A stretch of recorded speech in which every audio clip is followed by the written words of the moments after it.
नमस्कार, आदाब, सत श्री अकाल। दो टूक सीधी बात प्रोग्राम लेकर एक बार मैं फिर आपकी खिदमत में हाजिर हूँ। जैसा कि आप जानते हैं, मैं हर बार आप लोगों को किसी न किसी नई शख्सियत से रूबरू करवाता हूँ। आज हमारे साथ बेहद ही ख़ास मेहमान पवन शुक्ला जी हमारे स्टूडियो में विराजमान हैं। नमस्कार पवन शुक्ला जी। नमस्कार। हाय। पवन शुक्ला जी, सबसे पहले आप ये बताइए कि आपका जन्म कहाँ हुआ, और जिस वक्त आपका जन्म हुआ तो आपने पारिवारिक माहौल में जिसमें रहे, उस पारिवारिक माहौल में कला का स्थान किस स्थिति में था, कला के बारे में कितनी जानकारी थी उनको, जरा संक्षेप में बताइए। कला कला का जो मूल स्वरूप है उसके बारे में कोई जानकारी ऐसी कुछ नहीं थी, पर उस समय शायद ड्राइंग करना पसंद था और वो चीज़ वहीं तक सीमित थी। और पर जब वहाँ से निकले और मौका मिला और देखा कि ये भी एक तरीका हो सकता है, और फिर आगे का सफ़र वैसे ही बनता चला गया। पर हाँ, उस समय ऐसा कोई ऐसा एक्सपोजर नहीं था हमारी अपनी लाइफ में, उसकी कुछ उस माध्यम की कुछ बहुत स्पेस नहीं था उसके लिए। आपने जन्म स्थान के बारे में और उस शहर के बारे में जहाँ जहाँ आपने स्कूलिंग की उसके बारे में कुछ संक्षेप में बताइए। मैंने एक सरकारी आवास, एक टाउनशिप थी, आईटीआई टाउनशिप बोलते थे उसको, इंडियन टेलीफोन इंडस्ट्रीज़ की एक टाउनशिप थी जो मनकापुर ब्रांच था, उत्तर प्रदेश के गोंडा डिस्ट्रिक्ट में। ये लखनऊ और गोरखपुर के बीच में है। वहाँ पर मेरे पिताजी भारत सरकार के लिए काम किया करते थे, तो वहाँ पे उनकी एक टाउनशिप थी, वहीं पर मेरा जन्म हुआ। मेरी आगे की स्कूल की शिक्षा वहाँ से हुई, और फिर उसके बाद हाँ, ऐसा था। जिस वक्त आपने स्कूल की शिक्षा जहाँ स्कूल में पढ़ाई कर रहे थे, तो आपको कला की प्रेरणा कहाँ से मिली, और वो पहले गुरु आपके कौन थे जिन्होंने आपको कला के बारे में बताया, जहाँ वो कौन सी ऐसी प्रेरणा थी और प्रेरणा का स्रोत बना जिससे आप इस फील्ड में आए? मेरे लिए जिस तरह की सोसाइटी में रहते हैं, जो सिस्टम होता है उसमें से वहाँ से निकल पाना और कला, डिज़ाइन, इन चीज़ों के करीब आ पाना, ये बस एक क्रम में होता चला गया। और जब मैं कॉलेज में आया तो पुस्तकें बहुत करीबी साथी रहीं, काफ़ी समय लाइब्रेरी में बीतता था। चूँकि मैं डिज़ाइन कॉलेज में था। लिटरेचर से आप ज़्यादा जुड़े रहे, ऐसे बोल सकते हैं? नहीं, लिटरेचर से ज़्यादा नहीं जुड़ा रहा। लिटरेचर मतलब साहित्य को मैंने करीब से जीना, महसूस करना, समझना, पढ़ना शुरू किया अभी कुछ समय से। लेकिन पहले मैंने डिज़ाइन पढ़ा और फिर वहाँ से आर्ट के बारे में पढ़ना शुरू किया, देखना शुरू किया, और फिर वहाँ से फिर एक जर्नी शुरू हुई दूसरी। तो आपने अपनी जो कला की शिक्षा ली वो कहाँ से, और आपके कौन कौन गुरु रहे, जरा उनके बारे में बताइए। गुरु जैसे आपके सवालों में गुरु पे काफ़ी वो है, जोर है। गुरु के बारे में कहना बहुत मुश्किल होगा। शायद ये कह सकते हैं कि जानने की, समझने की, सीखने की जिज्ञासा, और उसमें बहुत सारे लोग रहे। मतलब इनफैक्ट जिन लोगों के बारे में मैं ऑनलाइन भी पढ़ता हूँ और जिनके काम को आज तक कभी रियली एक्सपीरियंस नहीं किया है, फ़ोटोग्राफ्स में भी देखता हूँ, लेकिन वो इतनी पावरफुल होती हैं कि आप उनके बारे में और जानते हैं, और एक लिमिट पे आप एक्चुअली उनको बहुत उनसे सीखने लगते हैं, उनको आइडलाइज करने लगते हैं, उनको बहुत करीब से देखने लगते हैं, तो वो गुरु हो जाते हैं। उस तरीके से बहुत सारे गुरु होंगे। और मेरी शिक्षा सबसे पहले मैंने ग्रेजुएशन किया डिज़ाइन में, सिम्बायोसिस इंस्टीट्यूट ऑफ डिज़ाइन है पुणे में, वहाँ पे मैंने विजुअल कम्युनिकेशन में मेजर किया, और उसके अंदर फिल्म्स वगैरह में मेजर किया।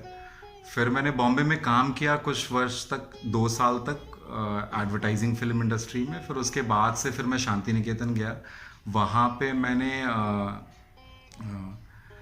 डिप्लोमा कोर्सेज किए और उसके बाद से फिर मैंने कुछ साल काम किया डिज़ाइन स्पेस में और एक्सपीरियंस डिज़ाइन स्पेस में, और फिर मैं वहाँ से कंपैरेटिव लिटरेचर पढ़ने को बंगाल चला गया, फिर वहाँ पे रहा कुछ समय और फिर अभी यहाँ पे हूँ।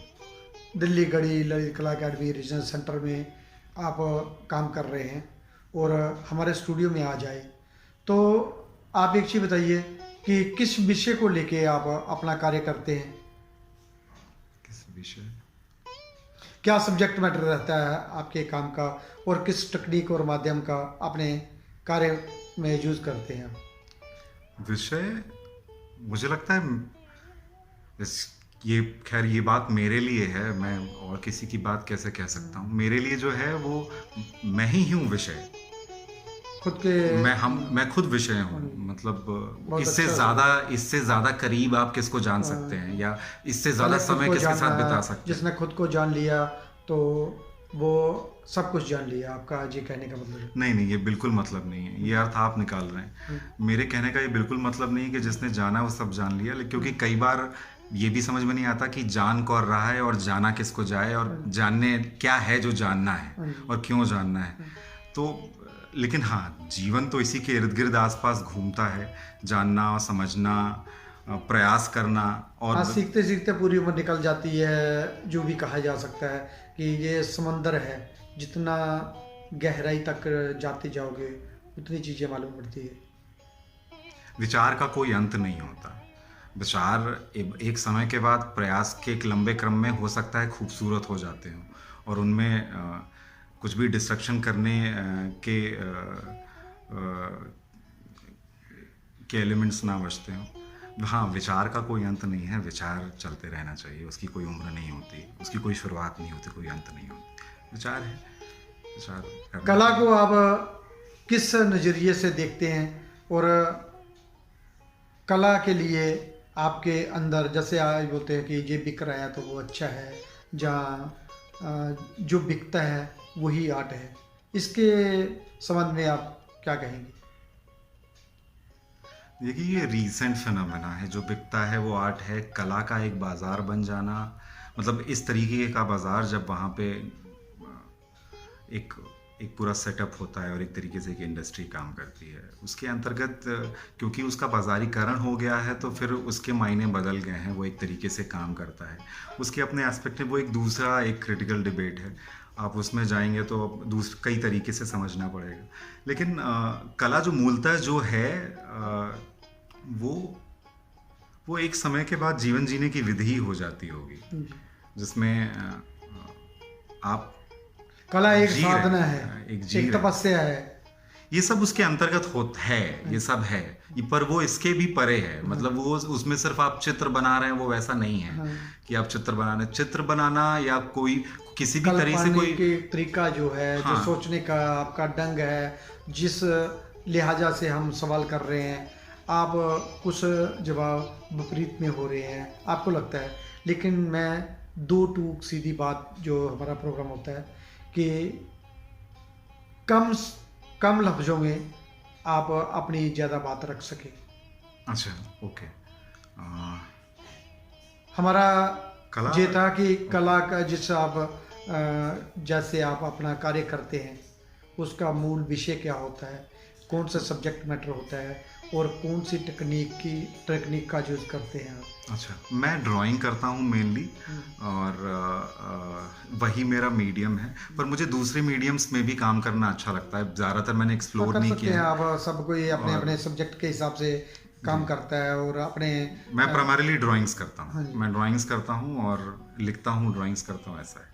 तो अभी हाल ही में आपने प्रिंट मेकिंग में एडमिशन लिया है, तो उसमें तो पूरा बेस ड्राइंग बेस काम होता है, तो आपको क्या लगता है कि आप किस किस माध्यम से इधर काम करना चाहते हैं, जिससे आपको लगता है कि मैं इससे और आगे बढ़ सकता हूँ?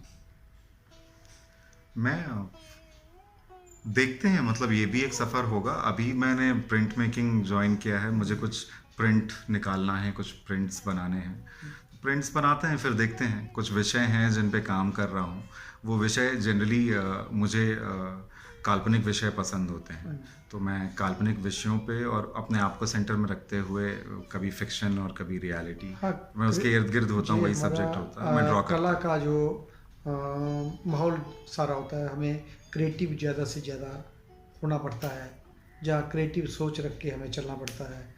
बहुत सारे बाजारू काम होते हैं या करते हैं लोग, है ना, कमर्शियल जिसको हम बोलते हैं। बाजारू शब्द मैं यूज़ नहीं करना चाहता। मतलब मैंने आपसे एक सवाल किया था कि जो बिकता है वही आर्ट है, तो बाकी क्या है? जो बिकता है वही आर्ट है, नहीं हो सकता है अगर कोई चीज़ सच में बिकने के काबिल हो और उसकी बोली लग रही है उसकी, और उसकी कोई वैल्यू है। कला की कोई वैल्यू नहीं होती, तो बहुत जो बढ़िया बिकता है सवाल। वही आर्ट है, ऐसा नहीं हो सकता। पर हाँ, कोई आर्ट बिका होगा और उसकी वैल्यू भी होगी, ऐसा भी हो सकता है। संभावनाएं तो कैसी भी हो सकती, पर हाँ, कला ज़रूरी नहीं है कि जो बिके वही कला हो, ऐसा नहीं। आप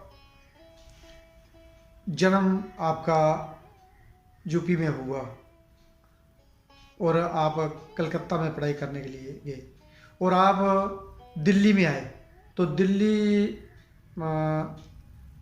कहा जाता है और माना भी जाता है कि जितने भी पॉलिटिशियनों का शहर है, तो आप इसमें सरवाइव करने के लिए क्या आप भी उसमें कूदेंगे? पॉलिटिक्स आपको कैसा लगता है कि पॉलिटिक्स, कला में जो पॉलिटिक्स हो रही है उसको कैसे रोका जाए, जहाँ उसका हिस्सा बनेंगे, जहाँ जैसे चल रहा है वैसे ही चलते रहने के चाहिए, या इसमें कुछ बदलाव होना चाहिए? इस में आपका क्या विचार है? बदलाव तो समाज ही रोका हुआ है एक लंबे समय से। बदलाव तो समाज में ही होने चाहिए, लेकिन हाँ, कला क्षेत्र की अगर बात स्पेसिफिकली आप बात करेंगे तो हाँ, हम सब कलाकार हैं, और कलाकार को जिन चीज़ों की ज़रूरत है और जो जिस तरीके से वो अपने कला दर्शन में भीतर घुस सकते हैं, उसमें जिस तरीके की उनको मदद की ज़रूरत है वो मदद उनको मिलनी चाहिए। और उस पूरी प्रक्रिया में एक समाज के लिए उनके कलाकार बहुत इम्पॉर्टेंट हैं।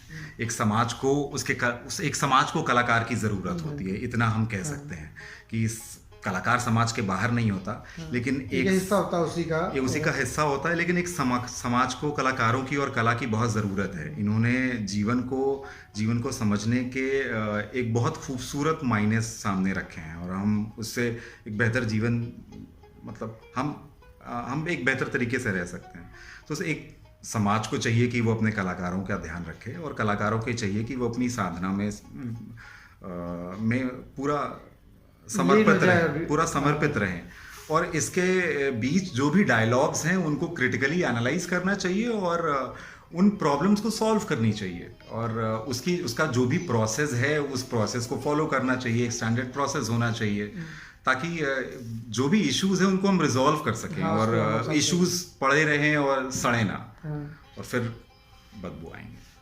अभी आप दिल्ली में ही रह रहे हैं, और आज का जो मशीनी युग है, जो कला में नए नए प्रयोग हो रहे हैं, और बहुत सारे इंस्ट्रूमेंट कह सकते हैं, टूल्स जो है न्यू आ गया, जैसे डिजिटल प्रिंट हो गया, जहाँ डिजिटल आर्ट हो गया, जहाँ और जो मशीनी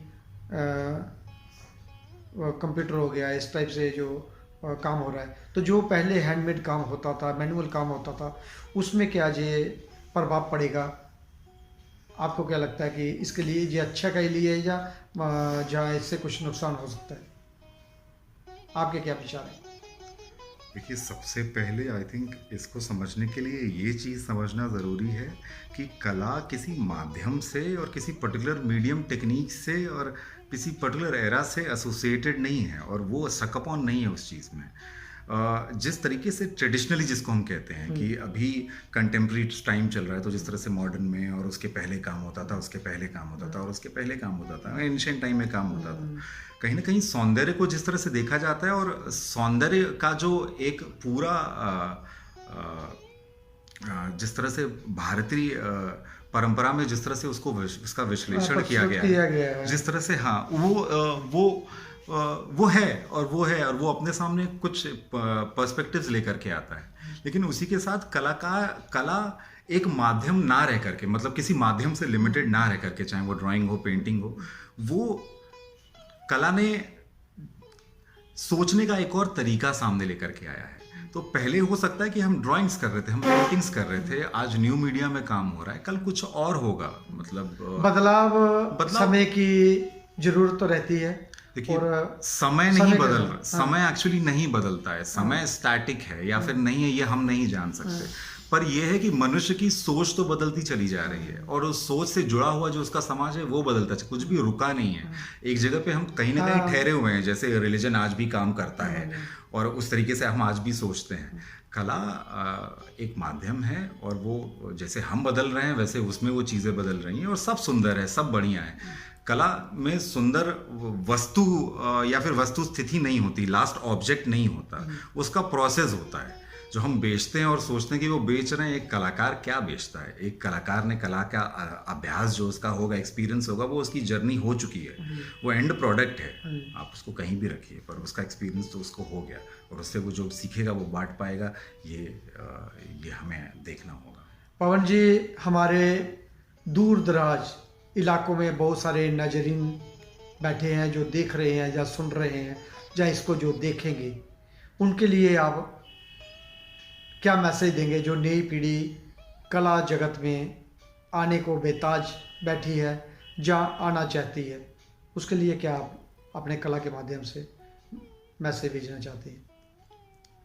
मैं यही चीज़ शेयर कर सकता हूँ कि कला में मुझे ये चीज़ लगी कि इसमें कोई रूल्स नहीं है, इसमें कुछ सही और गलत और अच्छा और बुरा नहीं होता, कोई बाउंड्रीज नहीं बनी है। हाँ, कला के लिए कोई बाउंड्री चाहे जो भी हो, हमें ये हमारा सबसे बड़ा स्ट्रेंथ है।